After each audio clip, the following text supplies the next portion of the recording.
오늘 저희에게 주신 본문 말씀은 아가서 5장 2절에서 6장 1절입니다. 제가 먼저 읽고 교독하도록 하겠습니다. 나는 자고 있었지만 나의 마음은 깨어 있었다. 저 소리, 나의 사랑하는 이가 문을 두드리는 소리. 문 열어요, 나의 누이, 나의 사랑, 티 없이 맑은 나의 비둘기. 머리가 온통 이슬에 젖고 머리채가 밤이슬에 흠뻑 젖었어. 아, 나는 벌써 옷을 벗었는데 다시 입어야 하나. 발도 씻었는데 다시 흙을 묻혀야 하나.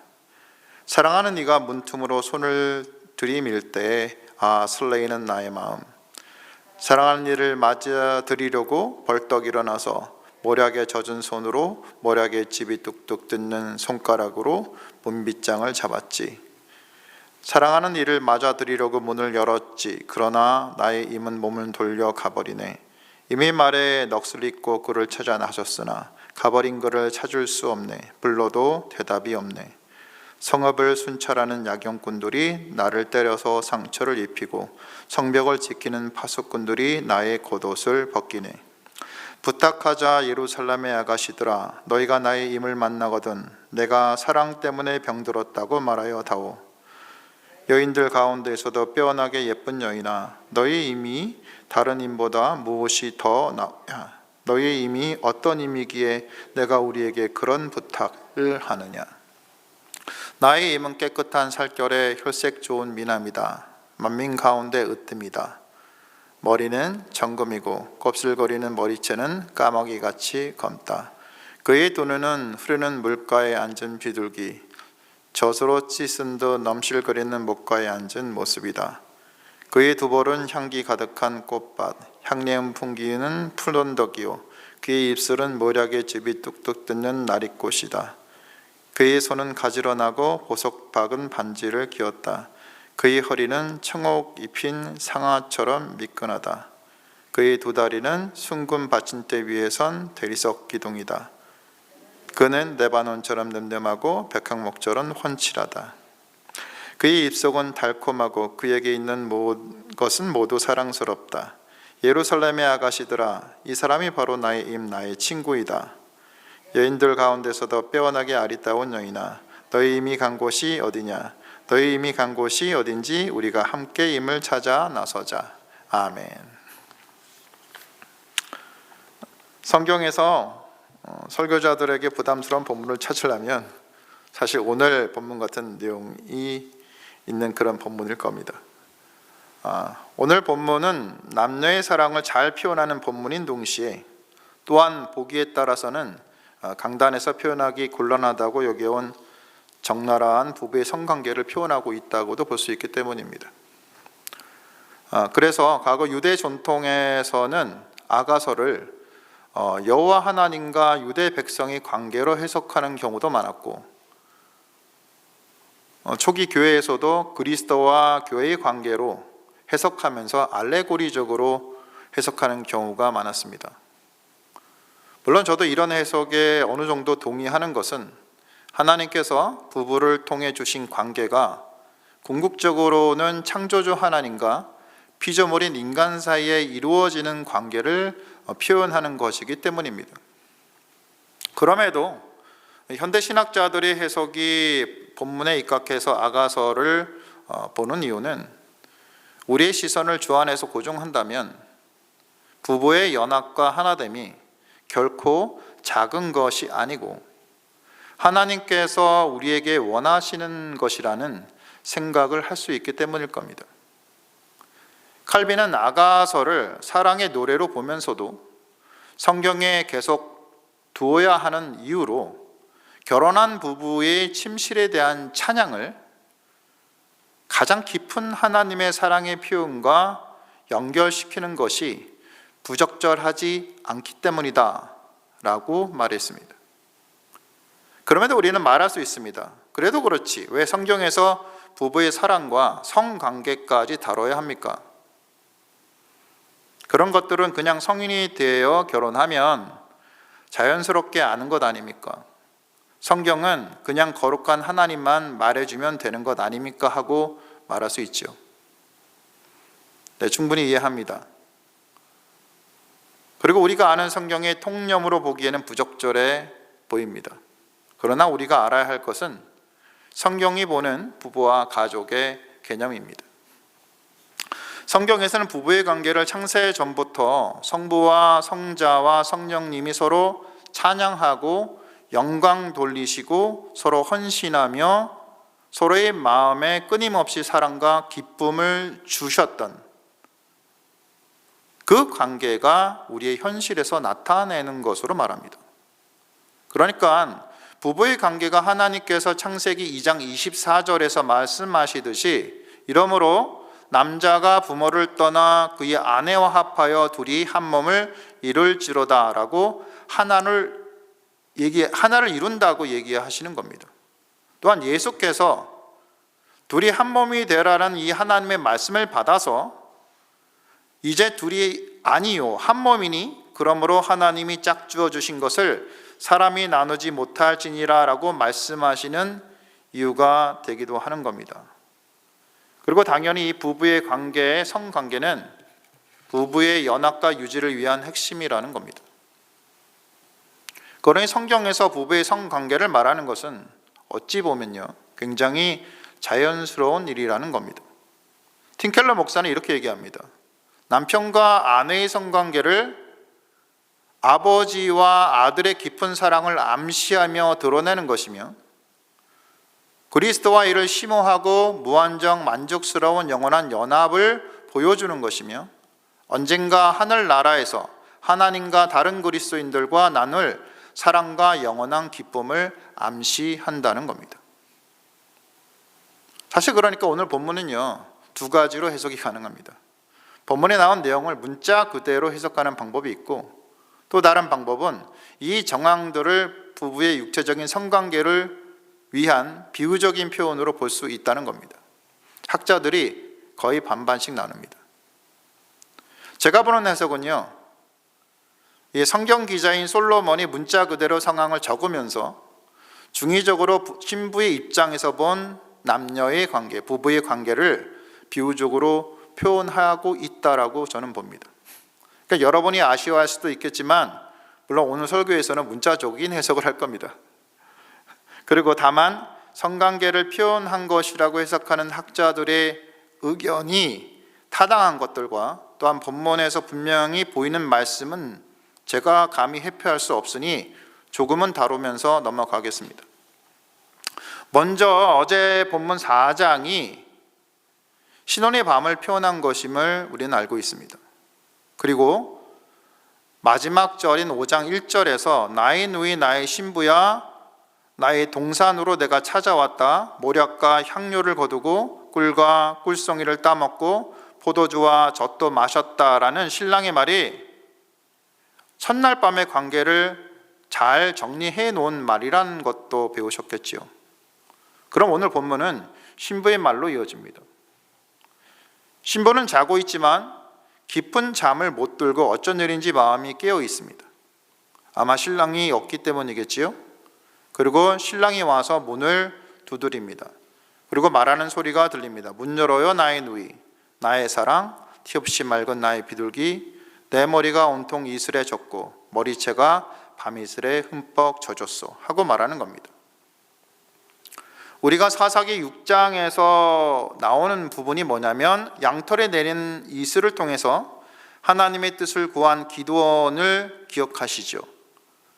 그러니까 팔레스타인은 이슬이 많이 내립니다. 하나님이 뜻을 구한 기드온을 생각하면 우리는 이 이슬이 내린 것을 다 막고 신랑이 먼 길을 다녀온다든지 아니면은 장시간 밖에서 무슨 고민을 했는지 모르지만 늦게 들어왔다든지 하는 것을 상상할 수 있습니다.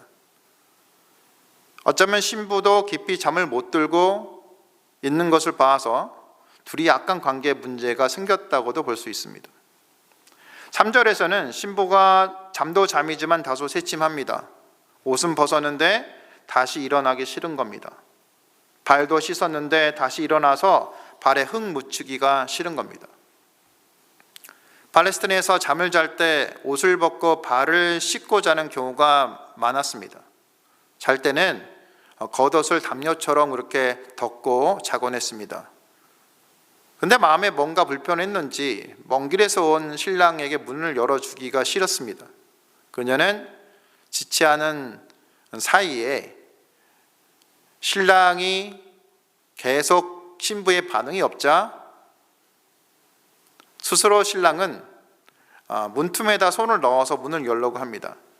근데 팔레스타인 문의 구조를 보면요, 우리나라 옛날 대문처럼 문빗장을 거는 건데요, 그 안쪽에서 이렇게 밀어서 잠그도록 그렇게 되어 있습니다. 이게 있으면 문빗장을 걸어서 잠굽니다.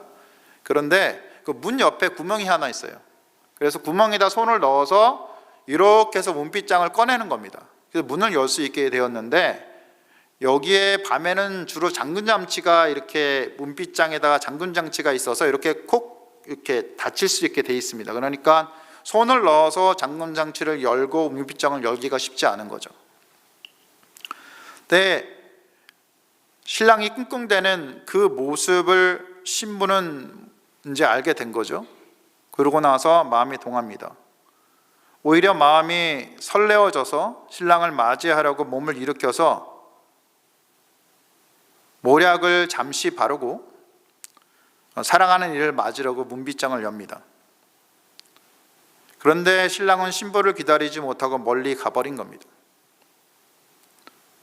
6절에서 이미 말에 넋을잃고라는 표현은 신랑이 무슨 못된 말을 한 것이 아니고, 여기서 말로 번역된 히브리 원어가 베다브로인데, 이 베다브로는 말을 하다라는 의미보다는 여기서는 떠났다는 의미로 해석이 가능한데, 그렇게 보는 것이 더 자연스럽습니다. 그러니까 신랑이 떠난 것을 보고 신부의 넋이 나갔다라는 해석이 더 자연스럽습니다. 신랑이 멀리 가버리자 신부는 그를 찾으러 나섭니다. 불러도 신랑 대답이 없죠. 그래서 벗은 몸에 겉옷만 걸치고 밤을 헤매는 겁니다. 그런데 그런 그녀를 보고 야경꾼들이 이상한 여자로 본 거죠. 창녀들이 주로 그렇게 하고 다녔거든요.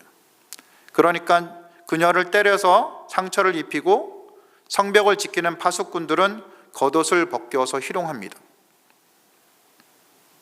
이런 어려운 상황에서 신부는 예루살렘의 아가씨들에게 말을 하는 겁니다. 자신이 신랑을 만나거든 내가 사랑 때문에 병들었다고 말해달라는 겁니다. 여기서 예루살렘 아가씨들은 실제로 있는 아가씨라고 그렇게 볼 수도 있겠지만, 실은 신부가 관객을 향해서 하는 혼잣말, 영국으로 치면 방백으로 보는 것이 더 정확합니다. 그러니까 자기 혼자 말을 이렇게 하는 거죠. 그래서 아가씨들이 말합니다.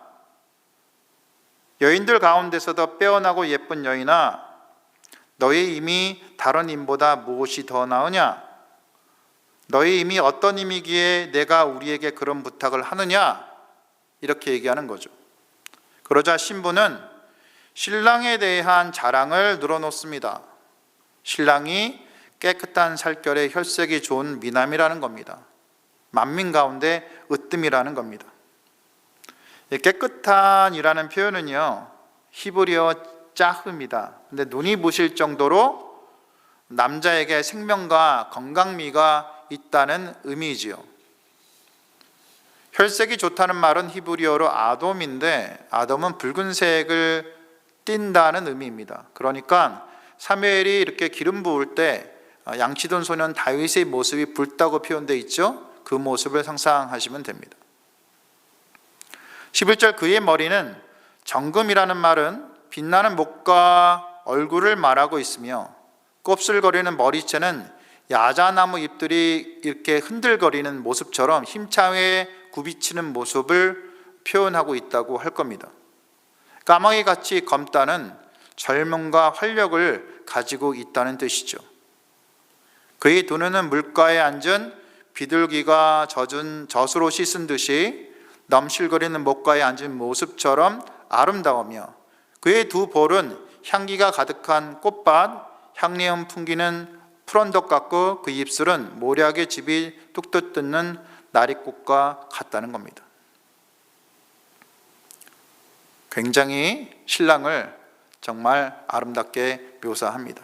그리고 그의 손은 가지로 나고 보석 박은 반지를 끼웠고 그의 허리는 청옥 입은 그런 상아처럼 미끈하다는 겁니다. 두 다리는 숭근 받침대 위에 선 대리석 기둥 같고 레바논처럼 늠름하고 백향목처럼 빼어나다는 겁니다.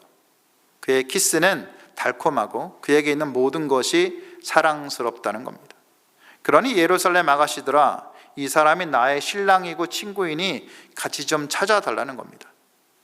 이 아가씨들이 반응합니다. 신랑이 간 곳이 어디인지, 그래, 이제는 같이 한번 찾아보자, 그러는 거죠. 이게 오늘 본문 답니다.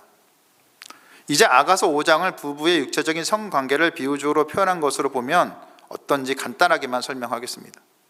우선 5장이 4장의 첫날 밤에 이어서 있다는 겁니다. 4장의 신혼부부의 첫날 밤을 표현했고 5장에서도 있는데 4장은 신랑의 입장에서, 5장은 신부의 입장에서 부부관계를 표현했다고 볼 수 있습니다. 4장에서 신랑이 신부의 아름다움을 표현했듯이 5장에서는 신부가 신랑의 아름다움을 표현합니다. 또한 신체의 일부를 왕곡어법으로 표현하는 단어들이 많이 나오는데 이슬에 젖은 머리, 발, 손 이런 것들이 남자의 성기를 왕곡어법으로 표현한 것이라고 볼 수 있다는 겁니다. 특히 3절의 말은 신부의 말이 아니라 신랑의 말이라고 본다면 3절에서 나온 발의 의미를 이해할 수 있다는 거죠. 즉 왕곡어법으로 쓰인 발의 의미는 사무엘하 11장에서 다윗이 밧세바를 범한 후에 자신의 죄를 감추기 위해서 밧세바의 남편 우리아를 궁으로 부르지요. 그리고 그에게 치아를 한 후에 집에 가서 발을 씻으라 라고 말합니다. 이게 뭐냐면 내려가서 내 아내와 성관계를 하고 밤에 자라, 그런 얘기죠. 그러니까 이 6, 7절은 부부의 성관계 후에 무슨 일인지 모를 신랑의 태도에 당황한 신부의 모습과 그리고 그에 따른 심리적인 어려움을 나타낸다고도 또 볼 수 있는 겁니다. 비유적 해석은 여기까지 하겠습니다. 이에 대한 자세한 묵상은 집에 가서 하시면 되겠습니다. 이런 아가서의 내용을 보며 우리가 느낄 수 있는 것은 성경이 참 가감 없이 있는 그대로 우리에게 말하는구나 라는 겁니다. 성경이 영적인 것만 중요하게 여기고 다루는 것이 아니란 겁니다. 사람의 육체와 그 육체를 통해 만들어가는 것들도 성경은 참으로 귀중하게 다루고 있다는 겁니다. 하나님께서 세상을 창조하실 때 말씀으로 창조하셨지만 그 창조물은 영으로 만들지 않으셨고 육체를 가지게 하셨다는 겁니다. 그래서 그 육체에 필요한 것들을 공급하시고 그 육체가 생육하고 번성하길 원하셨으며 그 육체의 아픔에 공감하셨고 그 육체가 가지는 여러 욕구와 소망을 이룰 수 있도록 도와주셨다는 겁니다.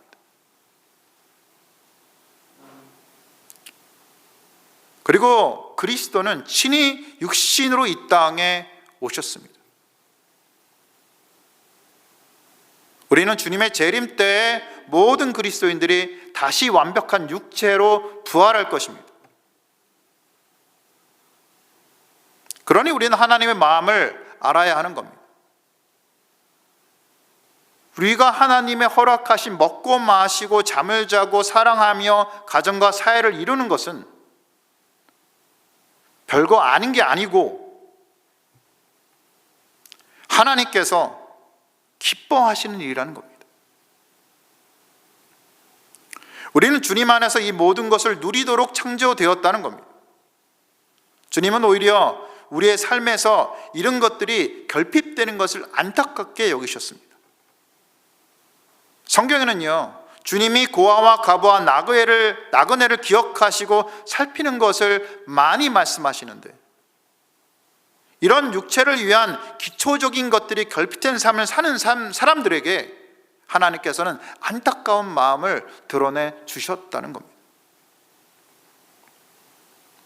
또한 우리는 가정이 바로 서는 것을 하나님이 기뻐하신다는 것을 알아야 합니다. 에베소서 5장에서 바울의 입을 통해서 하나님이 말씀하십니다. 아내들이여 자기 남편에게 복종하기를 주께 하듯 하라. 이는 남편이 아내의 머리됨이 그리스도께서 교회의 머리됨과 같음이니 그가 바로 몸의 구주시니라. 그러므로 교회가 그리스도에게 하듯 아내들도 범사에 자기 남편에게 복종할지니라. 남편들아 아내 사랑하기를 그리스도께서 교회를 사랑하시고 그 교회를 위하여 자신을 주신같이 하라. 이는 곧 물로 씻어 말씀으로 깨끗하게 하사 거룩하게 하시고 자기 앞에 영광스러운 교회를 세우사 티나 주름 잡힌 것이나 이런 것들이 없이 거룩하고 흠이 없게 하려 하심이라. 무슨 말입니까? 하나님께서 가정을 교회로 보신다는 겁니다.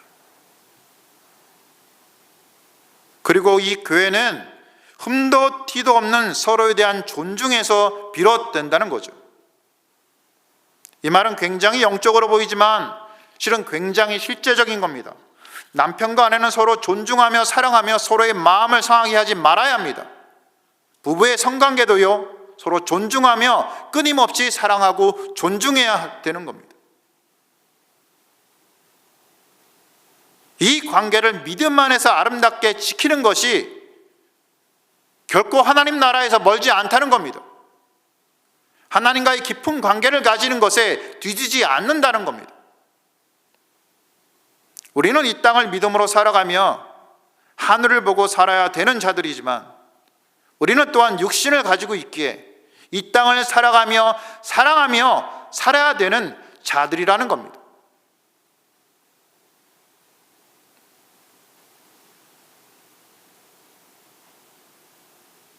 예수님 사랑하시죠? 예수님이 이 땅에 오실 때 정말 흠이 많은 얼굴로 모양으로 이 땅에 오신 것을 우리는 이사야서를 통해서 알 수 있습니다.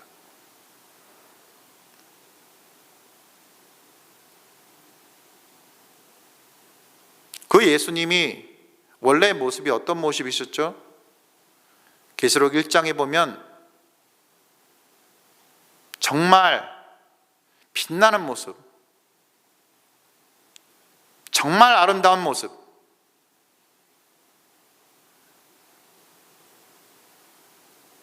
두려운 모습, 그 모습을 가진 분이 예수님의 본래 모습이죠. 우리 아내와 남편은 어떻게 보십니까? 그 육체의 나약함을 보십니까? 하나님께서 정말 세우신 그 남편과 아내라면 우리의 마음의 눈을 들어서 그 영으로 된 정말 하나님께서 세우신 정말 아름다운 그 남편과 아내의 모습을 우리의 영의 눈으로 바라보고 존중하며 교회를 이루고 살아야 된다는 겁니다. 저를 비롯하여 이 설교를 듣는 모든 분들이 하나님을 사랑하던 나에게 주어진 모든 관계를 귀중하게 여겼으면 합니다. 그렇게 여기고 사랑하며 또 부부의 관계를 다시 한번 돌아보며 하나님의 사랑으로 사랑하며 살기를 다짐하는 하루가 되시기를 주님의 이름으로 간절히 축원드립니다. 말씀을 기억하며 기도하시겠습니다.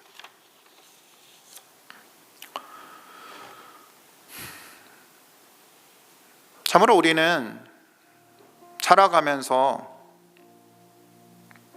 우리가 보고 싶은 것들만 보기를 참 바랍니다.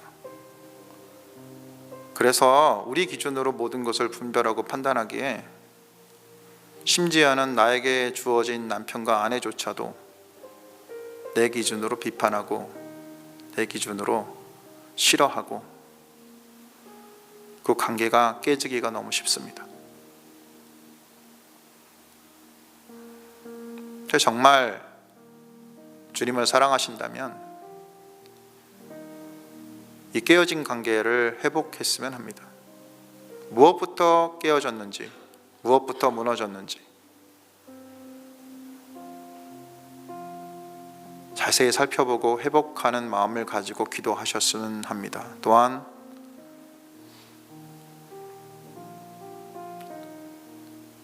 이 땅을 살아가는 것이 참으로 우리에게 주어진 모든 육체로 인해서 하나님께서 하기 원하시는 것들을 우리가 생각하며 모든 것을 주시고 모든 것을 주장하시고 모든 것을 인도해 주시는 하나님을 온전히 의지하고 이 땅에서 가장 현실적이고 가장 육체적인 것조차 가장 영적인 것으로 생각하며 감사하며 믿음 안에서 행하고 살으셨으면 합니다. 이걸 놓고 기도해 주셨으면 좋겠습니다.